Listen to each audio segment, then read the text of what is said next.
Oi, pessoal, tudo bem? É um prazer participar da jornada pedagógica com vocês.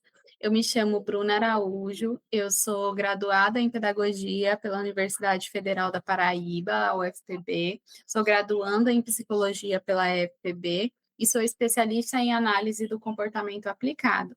Atualmente atuo como supervisora ABA, aqui em João Pessoa, na Clínica Incentivo, mas atuo aí com clientes no Brasil inteiro.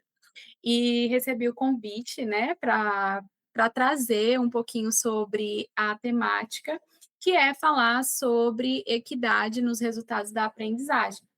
E aí, dentro desse tema, eu queria conversar com você, que é como eu ensino uma turma real, né? Com alunos muito diferentes entre si, e que eu ainda assim consiga fazer com que mais pessoas aprendam, apesar das diferenças de cada um, né?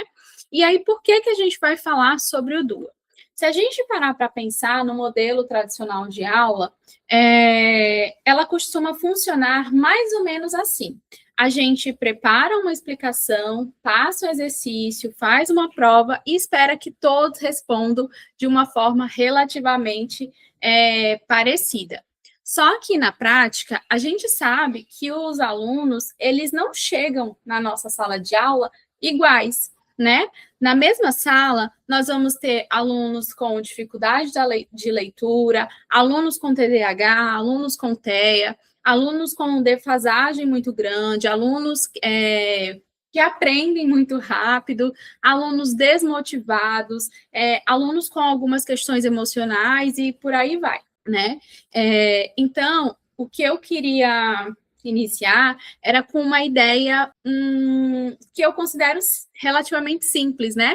Que a variabilidade ela para de ser a exceção e passa a ser a regra. Então, se a gente pensar lá na origem do DUA, por exemplo, ele surge a partir da ideia da arquitetura universal. O que é que a arquitetura universal ela vai trazer? Ela vai pensar em como eu consigo transformar um ambiente mais acessível para as pessoas.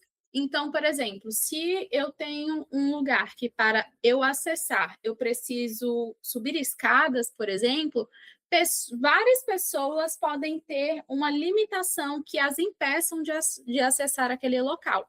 Né? Agora, se eu removo, né, a escada e coloco uma rampa, ou apenas incluo uma rampa, isso faz com que pessoas que utilizam cadeira de rodas, mães que estão ali com o seu carrinho, né, com os bebês, ou pessoas que têm alguma outra dificuldade de locomoção, tenham acesso mais facilitado àquele ambiente.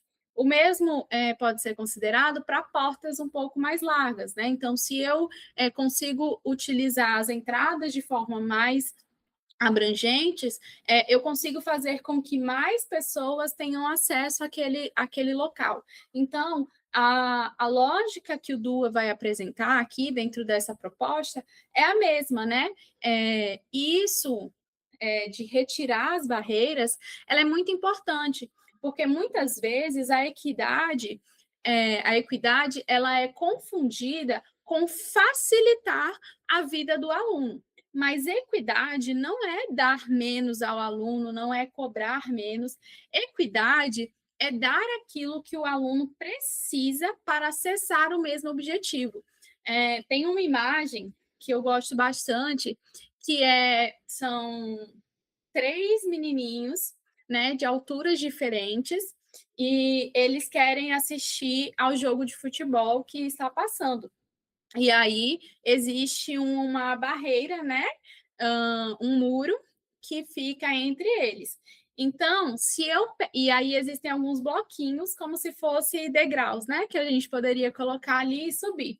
Se eu pego esses degraus e ofereço um para cada aluno, o que era mais alto, ele já conseguia ver sem esse degrau. E aí ele acaba ficando mais alto. O que era médio, ele com o degrau, ele já consegue acessar. Mas o que era mais pequenininho ali, ele não consegue acessar, né? Não consegue visualizar o jogo de futebol, mesmo com a gente oferecendo ali um caixote para que ele consiga subir, porque ele, na verdade, precisaria de 2.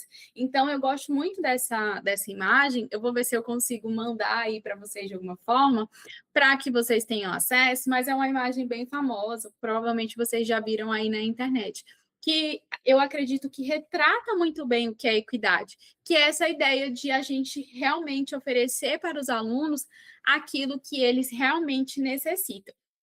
Então, dentro dessa perspectiva, né, do DUA, eu continuo querendo que os alunos aprendam aquele conteúdo, desenvolvam aquela habilidade, cheguem naquele resultado, mas eu penso antes, quais são as barreiras que podem impedir que aquele aluno ele aprenda ou que ele não consiga mostrar o que ele sabe. E aí eu planejo, né, a minha aula já pensando nessas alternativas. DUA, ele costuma ser organizado em 3 princípios fundamentais, que são eles: o engajamento, a representação e a expressão. O engajamento é a gente trazer a pergunta: por que que o aluno vai topar aprender? Dentro do cenário que nós estamos, né, se a gente pensar na nossa conjuntura atual, os alunos eles têm acesso à informação de forma muito mais facilitada do que era alguns anos atrás. Então, hoje, se um aluno ele quer saber alguma informação, ele não necessariamente precisa estar na sala de aula para aprender. Né? Ele pode fazer uma pesquisa rápida no YouTube, ele pode perguntar para o chat GPT, enfim, ele pode ter acesso à informação de formas bem variadas. Então, isso cabe à escola repensar qual que está sendo, de fato, o papel dela dentro do contexto social. E aí, eu acredito que o papel da escola dentro desse cenário não é mais trazer informações ao aluno, mas é o que fazer com essas informações. Como é que eu consigo verificar se essas informações são válidas? Como é que eu consigo conectar informações para fazer com que essas informações sejam válidas, né? Ali no meu dia a dia, no meu contexto. Então, o papel da escola passa a ser muito mais a ensinar o aluno sobre como pensar, como pesquisar, como elaborar, né, essas informações, do que propriamente ter acesso à informação. Daí que traz esse questionamento, né? Por que que o aluno vai topar aprender? Né? Muitas vezes a gente vê os alunos desmotivados dentro da sala de aula, porque é como se o contexto da sala de aula ele ficasse muito distante daquilo que o aluno vê na sua prática, no seu dia a dia, tá? Para a gente pensar em formas de trazer esse engajamento, a gente pode pensar em formas variadas, né? Então, dar opções ao aluno. Olha, você quer fazer primeiro esse exercício ou aquele? Né? Principalmente para alunos aí com TEA, por exemplo, esse tipo de opção, ele funciona muito bem.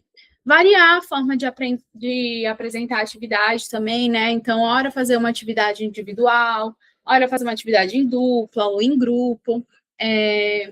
Trabalhar com metas mais curtas e feedbacks mais rápidos. Eu acho que esse também é um diferencial muito significativo. Muitas vezes, nós só damos o feedback e, às vezes, o único feedback que a gente dá para o aluno é a nota, né? Ele fez uma avaliação e ele saiu ali com um número, e aquele é todo o feedback que o aluno recebe muitas vezes. Então, a gente pensar em formas diferentes, né, de oferecer esse feedback é importante. Então, olha, gostei da forma que você participou da aula hoje. Olha, gostei daquele desenho que você trouxe, gostei daquela argumentação que você trouxe na nossa aula. Então, trazer esses feedbacks mais rápidos, eles também fazem com que os alunos fiquem mais motivados ali. E vamos para o segundo princípio, que é múltiplas formas de representação. Né? Então, como que eu apresento o conteúdo para diferentes formas de aprender? Né? Então, aqui é onde muita gente diz, mas eu já explico muito bem.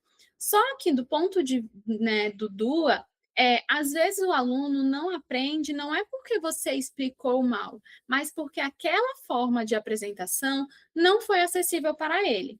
Então, vamos pensar aí em alguns exemplos. Além da explicação oral, usar imagens, esquemas, exemplos concretos, antecipar aqueles vocabulários difíceis, né? Então, se eu vou para uma aula, por exemplo, de química, que vai trazer alguns nomes que são complexos. Então, eu posso fazer ali um glossário com os alunos antes, para que eles tenham acesso àqueles vocabulários, ou mesmo se for numa interpretação de história, numa interpretação textual, tá? Então, tentar trazer esse vocabulário de forma mais acessível aos alunos. Usar texto associado com áudio, usar passo a passo, né? Então, o passo a passo, principalmente visual, ele tende a funcionar muito para alunos que precisam, né, desse suporte maior. Então, olha, primeiro a gente vai abrir o livro, depois a gente vai ler o texto, depois a gente vai destacar as palavras importantes, depois nós vamos responder as questões. Então, trazer esse passo a passo mesmo. E a gente pode também trazer esse passo a passo para os conteúdos propriamente ditos, né? Então, hoje, se a gente pensar nos recursos que a gente tem acesso hoje, inclusive o chat GPT, que eu falei que os alunos têm acesso, nós, enquanto professores, enquanto docentes, também temos acesso a essas ferramentas. E nós também podemos utilizá-los para facilitar o nosso trabalho em algumas nuances, não para fazer o nosso trabalho, não para fazer o nosso planejamento. Isso nós, enquanto docentes, precisamos fazer. Mas para esse tipo de situação. Então, eu quero, por exemplo, falar sobre X conteúdo, eu tenho X texto e eu quero transformar isso em um passo a passo visual. Então, eu divido ali os temas que são importantes, né? As palavras-chave daquele texto e peço aí para uma inteligência artificial, por exemplo, montar um esquema visual, trazer uma historinha, né, de forma mais assim. Então, são recursos que nós podemos, enquanto professores, enquanto docentes, trazer também para a sala de aula, fazendo com que a nossa aula ali realmente se torne mais atrativa, mais interessante para os alunos, tá? Modelar uma resolução antes de pedir que façam, né? Então, olha, a gente vai resolver esse problema, mas eu vou mostrar para vocês como é que a gente faz. Então, mostra para eles o passo a passo, faz junto, tira dúvidas, e aí sim coloca eles para de fato fazerem com autonomia. Se a gente for pensar, né, em alguns contextos, pode ser que alguns alunos eles precisem ver, outros precisem ouvir, outros precisem manipular e outros ainda precisem, de fato, de exemplos repetidos. E é importante a gente pensar que isso não se restringe apenas a alunos com laudos, por exemplo, né? Isso traz, de fato, uma qualidade pedagógica para a nossa sala de aula. E aí, o terceiro e último princípio do DUA, ele vai pensar em múltiplas formas de ação e expressão. Então, aqui, a pergunta que a gente vai fazer é como o aluno vai poder demonstrar aquilo que ele aprendeu. Então, esse é um dos princípios que eu considero, assim, primordiais, né, dentro do DUA.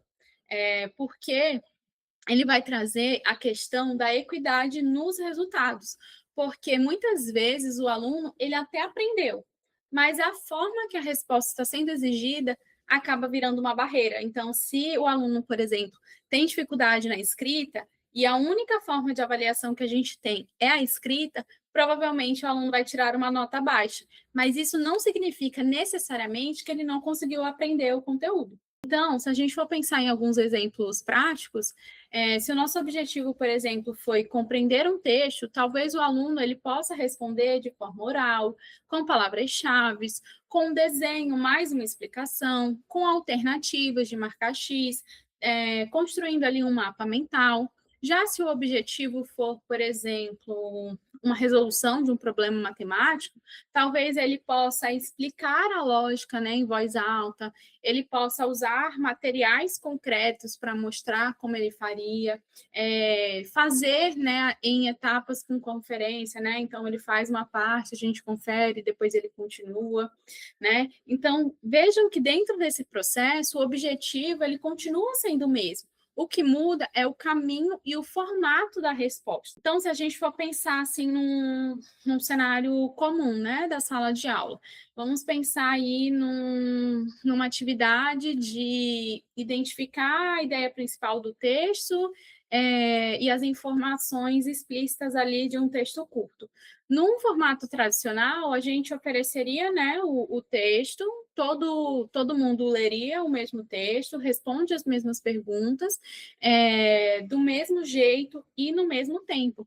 Já no DUA, eu posso planejar de uma forma diferente, como, por exemplo, eu posso ler o texto em voz alta para a turma inteira, eu posso destacar quais são as palavras-chave no quadro, eu posso explicar ali quais são as palavras mais difíceis antes, eu posso mostrar um mini resumo, né, em tópicos, fazendo com que mais alunos tenham acesso ali, de fato, às informações. Trazer também esse engajamento, né, no contexto da sala de aula. Então, hoje, a gente vai aprender a ideia principal de um texto, né? Então, vocês trazem um exemplo, vamos fazer juntos. Eu deixo eles escolherem ali entre perguntas que eles acham que vão ser mais interessantes. Então, às vezes, as perguntas podem ser assim, até muito similares, mas o que algumas pesquisas nos trazem é que esse poder de escolha, de fato, traz o engajamento. Às vezes você está falando assim, você quer água ou você quer água para o aluno, né? Você quer água na garrafa ou você quer água no copo. É o mesmo conteúdo, mas só essa possibilidade de poder realizar uma escolha já traz ali, de fato, um engajamento, tá? A gente pensar também na ação e na expressão, né? Que é como que os alunos vão, de fato, demonstrar aquele conhecimento. Então,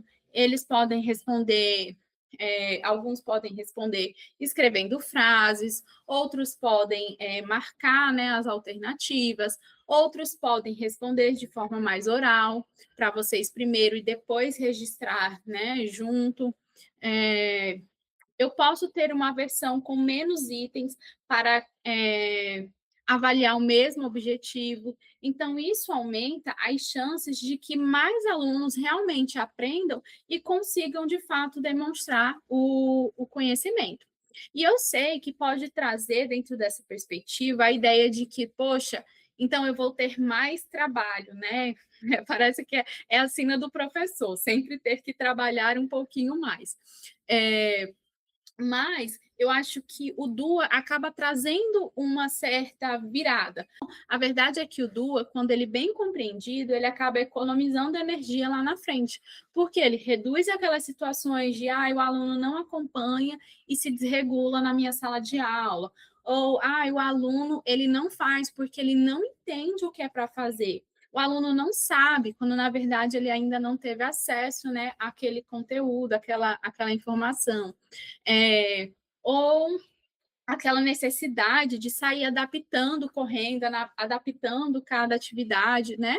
E isso porque o DUA, ele acaba sendo um planejamento um pouco mais inteligente no início, para evitar ter que ficar apagando incêndios depois. E tem um jeito simples, né, de começar, sem complicar.